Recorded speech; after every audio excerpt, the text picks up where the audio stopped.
This your boy BZell, man. Shout out to HittsTV, man. Y'all got to check him out, man. He coming to you soon.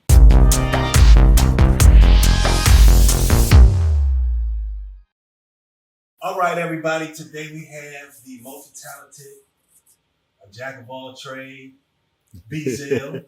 What's up, man? Welcome to HittsTV, man. Man, good to see you, brother. Good to see you. Good to see you. All right. So we're gonna try to cover a lot today, and of course, I want to start in the beginning. So, just tell me a little bit about yourself. You was born in the DMV, correct? Yeah, I was born, you know, in Washington D.C., Georgetown University Hospital. You know what I mean? Spent my first 9 years. Well, actually, no, I was in D.C. for about I say about a year or so. Then I moved to Georgia with my grandparents. You feel what I'm saying? My mom had me young, so I moved to Georgia. When I came back here, she married who she's with now, and I had a little sister, you know. So I came back here when I was like between the ages of 3 or 5, and I stayed in Northeast DC all the way up till I was like 9 years old. Okay. Then we moved down in Fort Washington. You feel what I'm saying? Like that's when a lot of us touched down in Fort Washington. Like my whole for everybody I deal with. Yeah. So after in high school, my senior year, I was a little rebel. You know what I mean? So I got my hands in a lot of stuff. You feel me? I had plans. I had 2 different things. I had the military, and also I was looking at going to Morgan.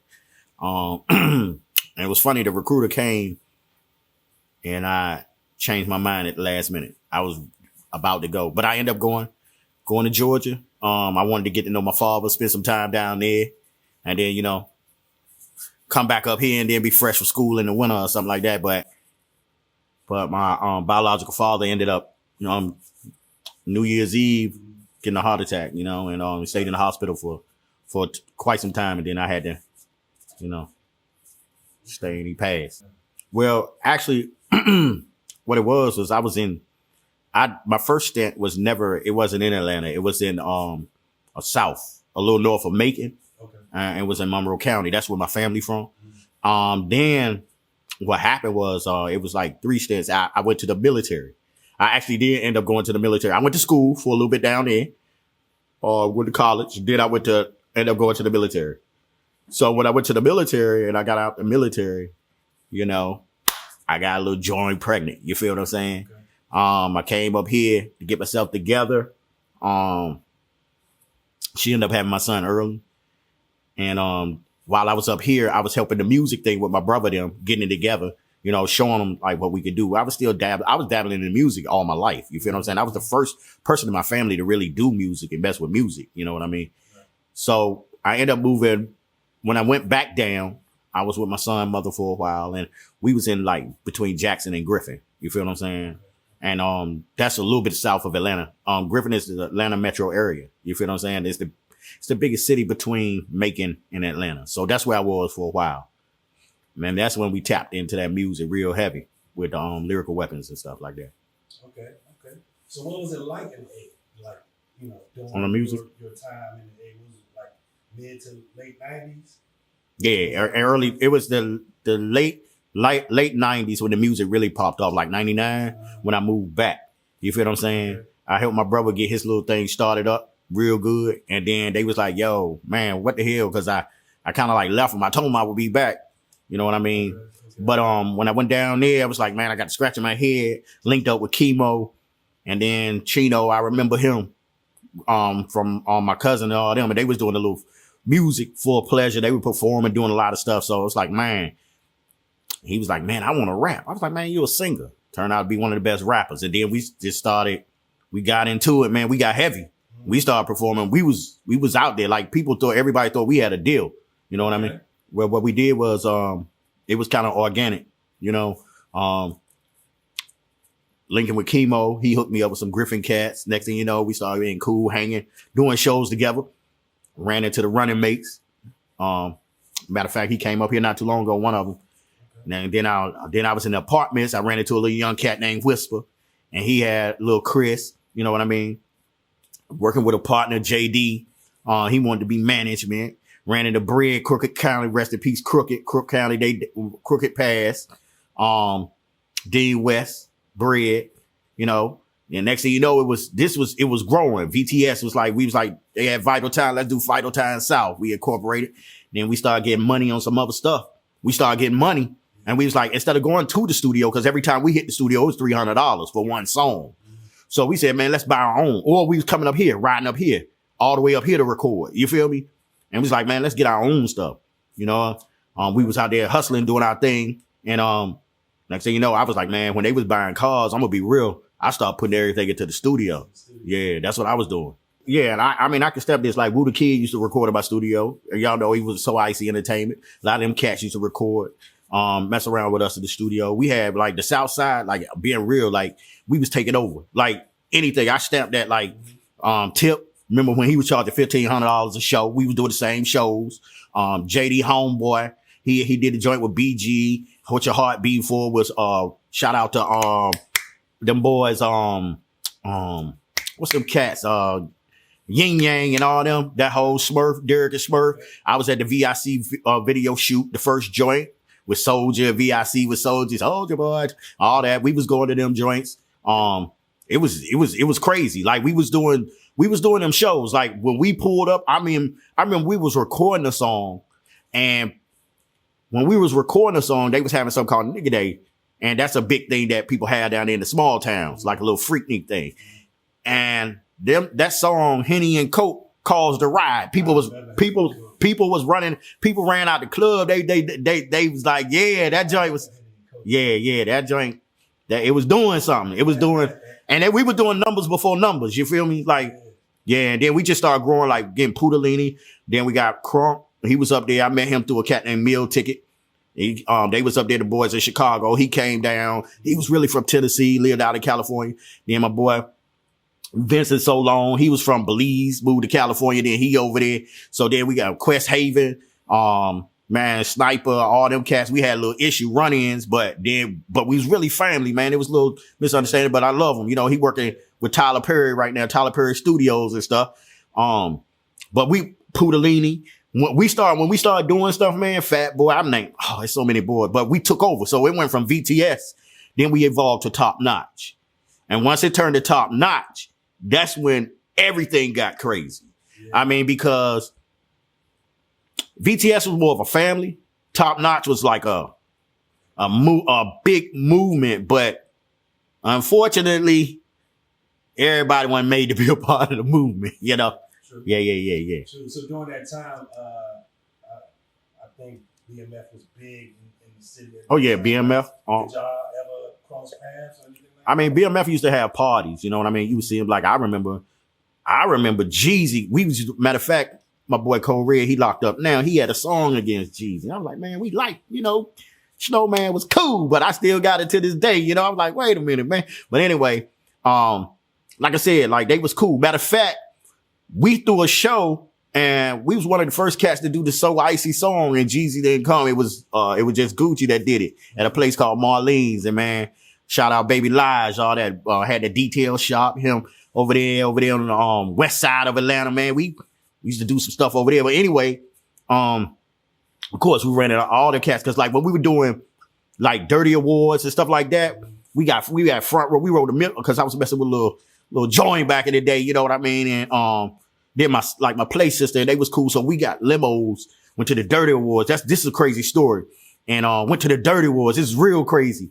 And I remember Michael Vick was there. Too Short was sitting behind me with Superhead. Too Short, Michael Vick, Tip and Jeezy was together.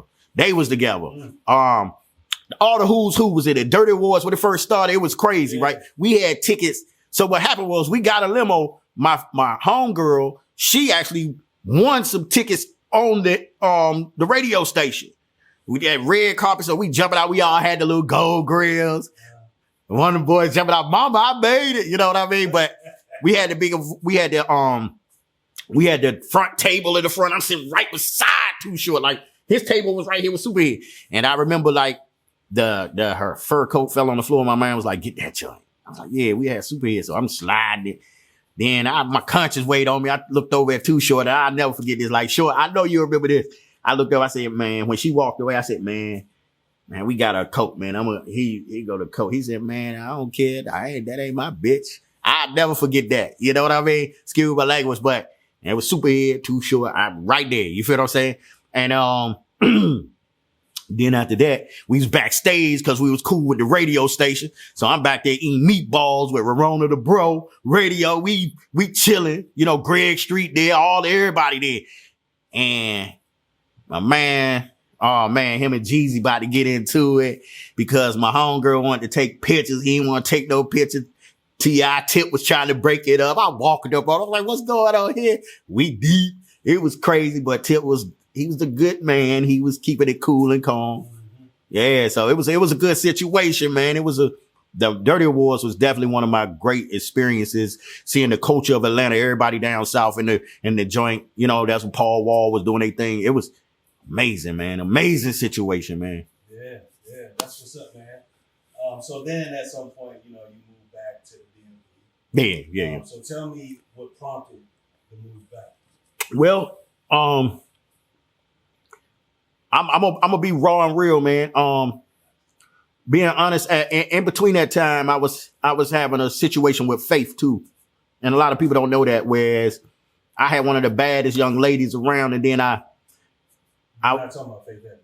No, and then so I lost my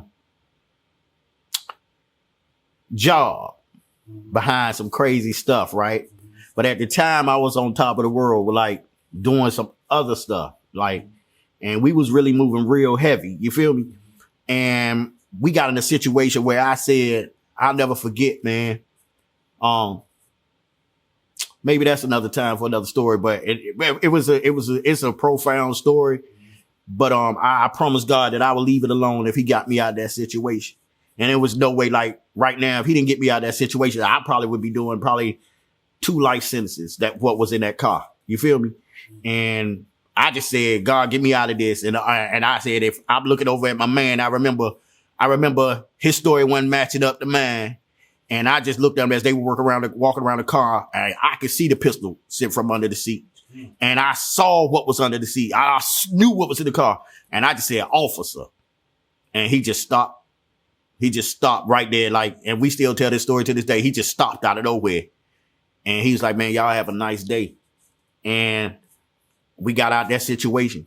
I promise you, I had probably over $500,000 worth of stuff in that car. You feel me?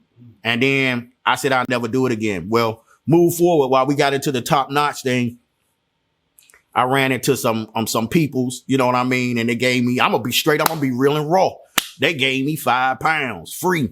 No, it was not 5. Correction. It was 10 on some real work. And I had it. And me and my man went and picked it up on the east side of Atlanta in a bubble Caprice, brought it back to the studio. I had little youngins breaking it down, but I moved that joint. The problem is everybody in the studio knew I had it. So I had little youngins. They end up arguing. They were a little group, CTV. They was blowing up. We had some of the hottest numbers. Whenever we went to club, we was shutting it down, man. Like what happened was, I moved that stuff within a day. I moved it all within a day. Gave the quick flip to the young lady that gave it to me. She got it back to her peoples. And I guess the universe, because I was like, I promised to walk away from it. Within a week later, we was at a show. And when we was at a show, somebody was at my door.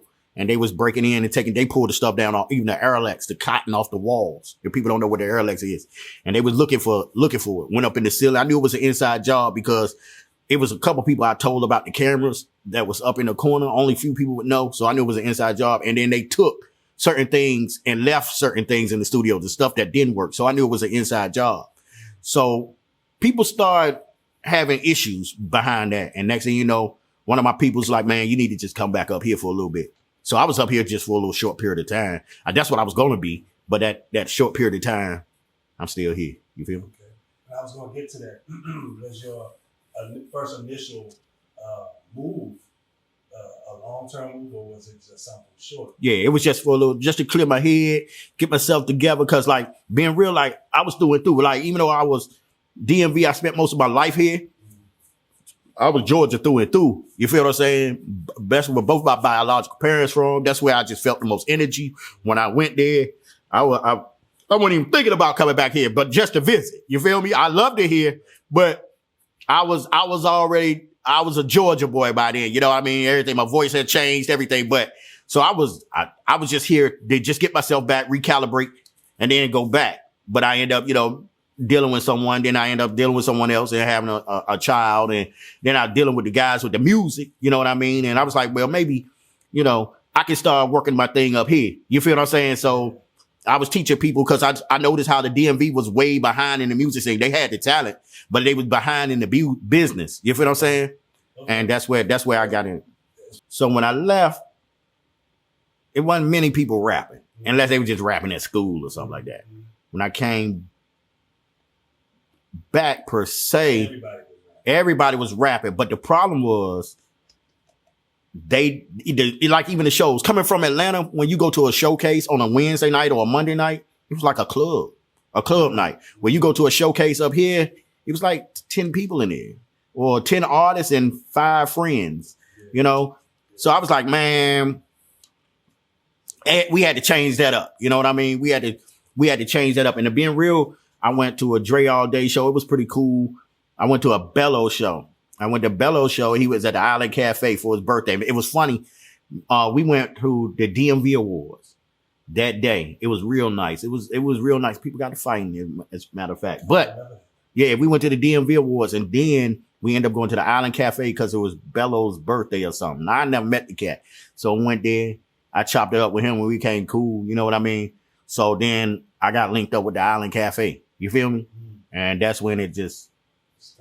it kind of took off and started doing my thing with orchestrated noise and then just me, then Joey, and just doing different things like that. You feel what I'm saying? For different shows, just doing different shows.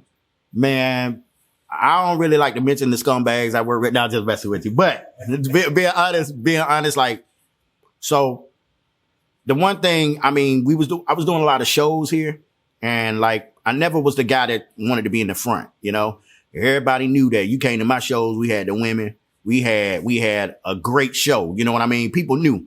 Like, so at the end of the day, I was doing it was cool, but I didn't feel complete because I knew in Atlanta what I was coming from. I had a studio. You feel me? And the studio, anybody that does music or create, they need a creative space to give them energy. It's like, even if you have it in your home or whatever, you need that space. And I was like, man, we was doing a radio show up there with my man, linked up with my man from Capital Magazine. We was doing a radio show. We got about that. We was doing Tierra Nextaflex, the original Nextaflex radio show. We was doing that up there in Silver Spring. It was cool. And then after that joint ended, it was like, man, we need a space. But out of nowhere, during COVID, I hit my man Jamal, Capital Magazine. I was like, I am. And he was the first person I hit. And he was the last one I hit. Because as soon as I hit him, he was like, man, let's check it out. We went and looked at a space across the hall. It was like a room with a bunch of furniture in it. And we looked at it and we were like, yo, we had the vision. We could do this. Rent was cheap. Then we started getting more and more rooms over there. And then we was like, man, let's make it grow. And then end up getting the space on the opposite side. By that time, a young man named Chief Hits came around. We had done like mixtape. I was on this mixtape. We done work together. He introduced me to Tree and stuff. So he was always around. You know what I mean? He used to be with Vital Time and TST, but he had his own thing too. So I reached out to Chief about that. We was dealing before. You know what I mean? From the shows and stuff. So it was like, man, pull up. Next thing you know, he came before that. He was when we was on the other side. You know what I mean? And he came through. And then, we had J.O., of course, with Jamal, my partner, Capital Magazine, where we started the joint.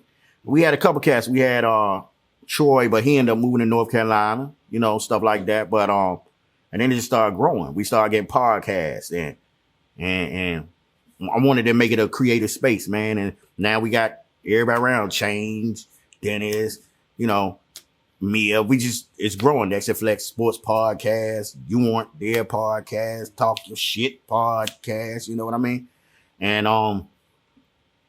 just started growing, man, and it's still growing. As a matter of fact, we got a couple people coming through today to check out the space. Okay. Well, I know that you mentioned your brother about 3 or 4 times. So you say your brother, you talking about Andy Anderson, right? We call him A Double. Double A? Yeah.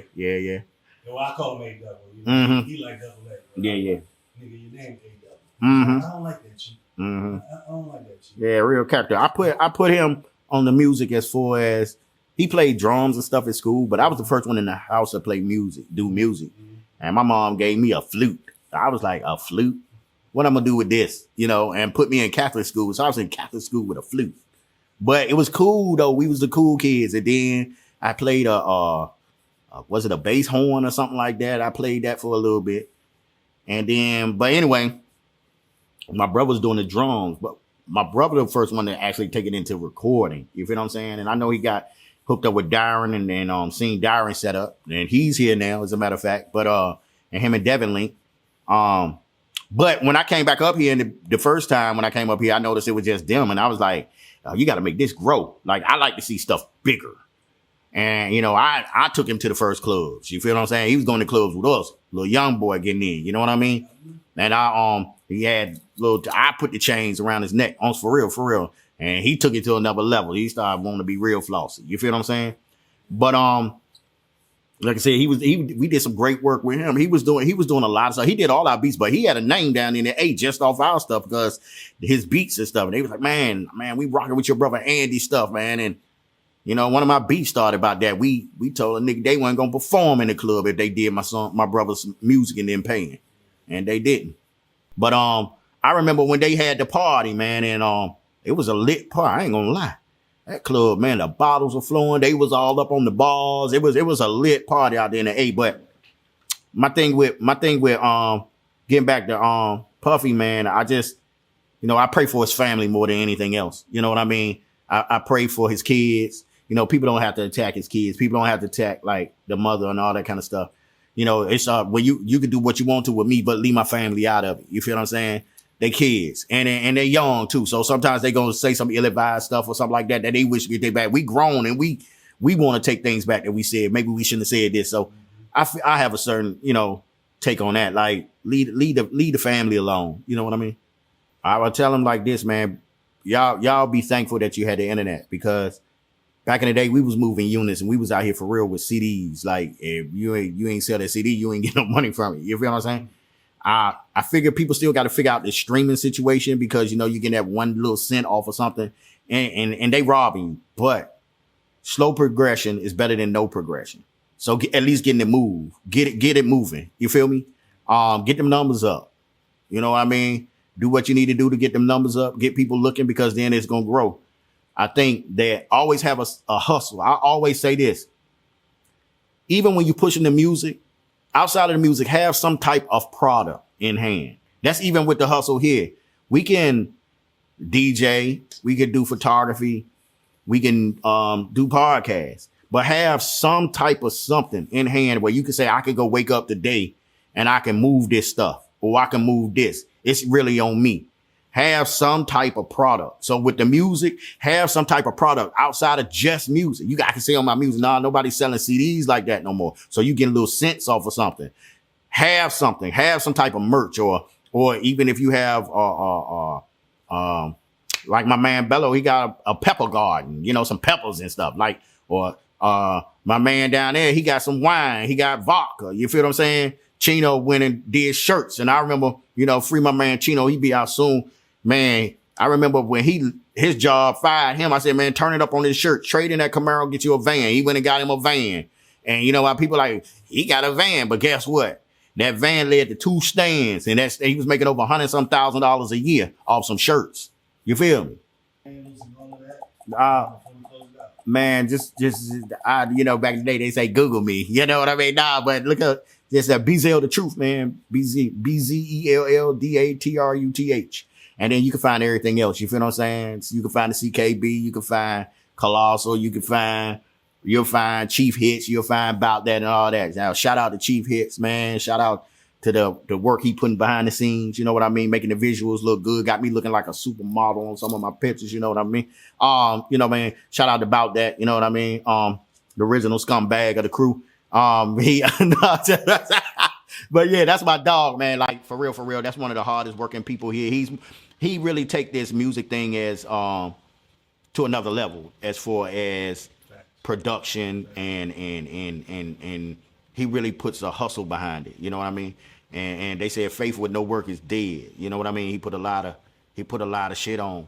You know what I mean? And he really get into his shit. So I appreciate that. Iron sharpens iron. So I wouldn't just say that about anybody. You feel what I'm saying? But he really do put a grind in. I respect that shit hard. You feel what I'm saying? And everybody else. I mean, shout out to the whole team. CKB Studio family. Shout out to everybody out. That should cover everything. You know what I mean? Yes, sir. Yeah, man. All right, my brother. All right. That concludes the interview, man. All right, man. Y'all be safe. Drive home safe.